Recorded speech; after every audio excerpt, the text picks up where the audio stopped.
Hey everybody, my name's Phil Wendling. I'm a house parent here at St. Joseph's Indian School, and today I'm going to read a book for you entitled Raven Brings to the People Another Gift.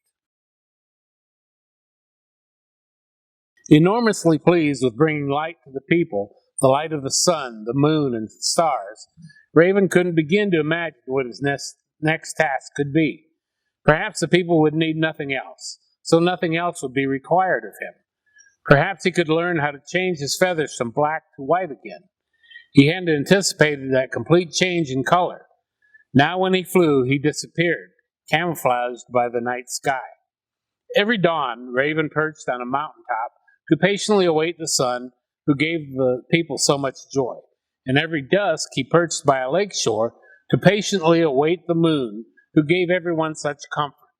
At night, he stayed comforted by this lake to ponder the patterns of stars in the night sky, as well as their reflection from the still dark waters. The dark waters troubled Raven. They made him wonder about the darkness of the people, that darkness inside of them that comes from ignorance. Again, he felt the terror of the people, that terror that arises from ignorance. He longed to put bright ideas, bright little seeds of truth into their darkened hearts and minds, seeds to shine through like stars in the great night of day, and to be reflected between one another like stars on the still waters. Even as this longing came to be in his heart, Raven knew that he would need to learn more himself, learn more about planting seeds of truth and how they might grow. He had heard of the great wisdom and inspiration that one could receive from the ancient family of cranes, those tall, graceful, swift, and high-flying birds who appeared millions of years before Raven, and he decided to visit these golden-eyed beings from the east. Yes, he would have to fly westward from the mountains across the Bering Sea to the far-off amber basin known as the East. Raven's need for learning was so great that a distance he had never flown before seemed to him nothing. Raven began this long journey at daybreak, after visiting the mountain to bid the sun good morning one more time. The joy from watching the sun rise, watching it spread the colors of roses through the sky, lifted Raven's wings, and he flew hundreds of miles on pure ecstasy. Midway across the oceans, nevertheless, Raven's wings began to tire. The brilliant blue sky didn't fascinate him so much as the little cloud puffs, clouds reminding him to look for a small island where he could rest and eat. Look though he might, Raven could not sight any islands. Yet he flew on, ignoring the tightening of muscles through his back, the ache through his wings.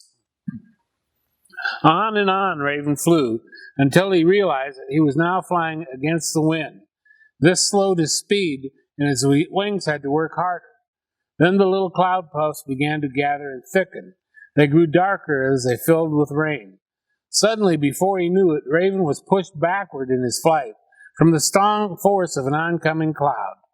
The terror of ignorance tremored through his heart and throat, and again he wondered, "What can I do? How much longer can I fly?" His stomach growled with hunger. His wings seemed to be frozen in the air, but he could not stop flapping them. To stop moving his wings would hurt even more. The oncoming cloud rushed over Raven, covering him with a cold, moist blanket that cushioned him a bit as it pushed him backwards, farther and farther away, it seemed, from his destination, his goal.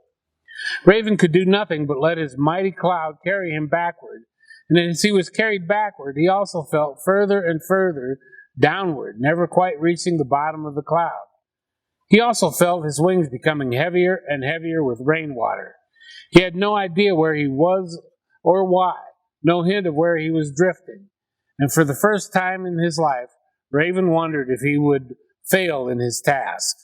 All of a sudden, Raven was pulled upward, lifted by a strong white wing. This strong wing made Raven feel lighter than one of his own black feathers, and it pulled him straight up against the downward pull of the mighty cloud, until he was sailing above it, propelled forward again by, oh, could it be? Yes, none other than a great golden-eyed crane. Now Raven was so tired and so hungry and so thirsty that he could have fallen or dropped off to sleep. but he had to remember to grip the crane's strong wing with his feet. Besides, he had never flown quite so high before, and the thrill of being able to see great distances kept him awake and thoroughly alert. He could see afar to the strange Amur basin, sitting far below, but just as he had heard it described, a great forested area with silver Amur River running through it. Crane and Raven soon joined a flock of cranes flying in a V formation towards the Amur. Before he could recollect all that had happened to him, Raven and his new family of cranes alighted upon the western bank of the icy but swiftly flowing Amur. There they stretched their great wings and necks and greeted their brothers and sisters with trumpeting sounds. Curlew! Curlew! Curlew! Raven strangely found himself singing, Curlew! Curlew! Curlew! And as he sang, he noticed his wings had turned pure white, except for the feathers at the very tips, black feathers to remind him of his first adventure for the people.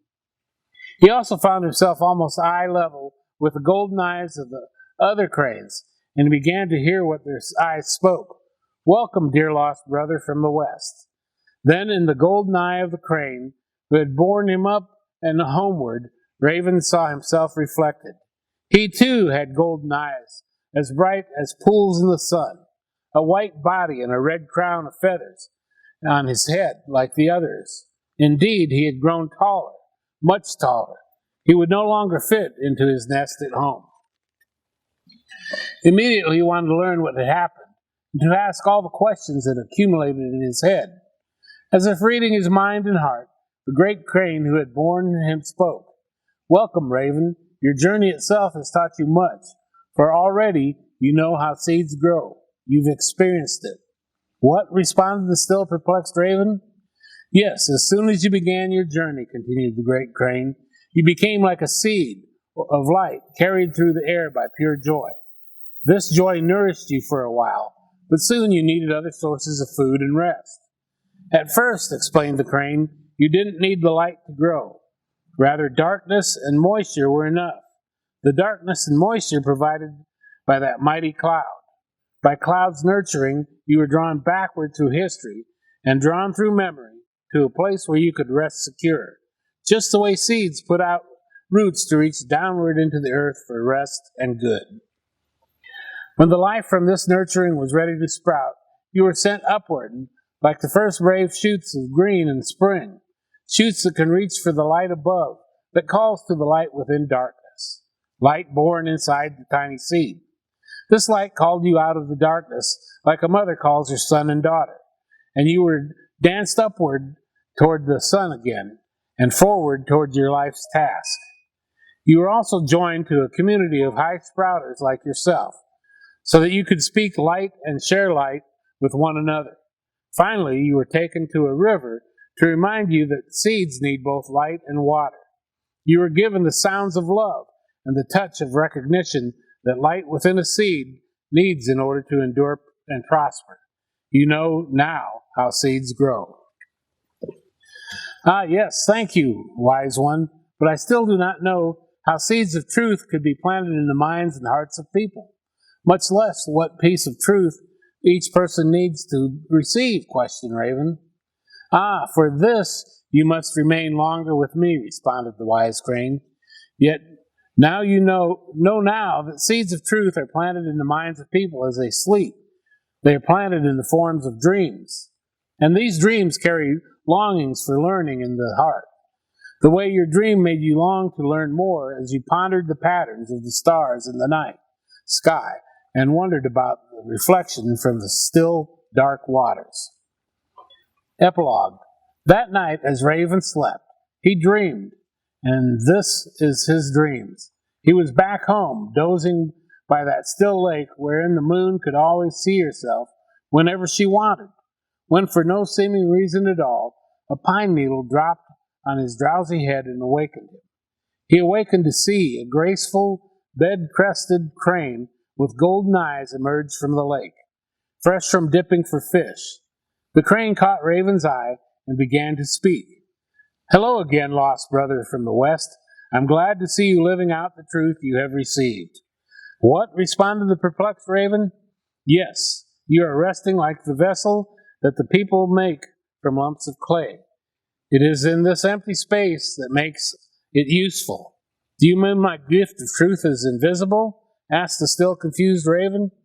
I mean that our true gifts and creativity and talents often remain hidden from the human eye and human use.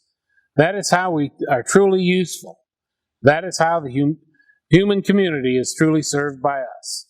With that great, wise crane spread its wings, and wings that seem to never stop reaching, always reaching to hover about and warm to new life, and least likely children to sprout and grow among us.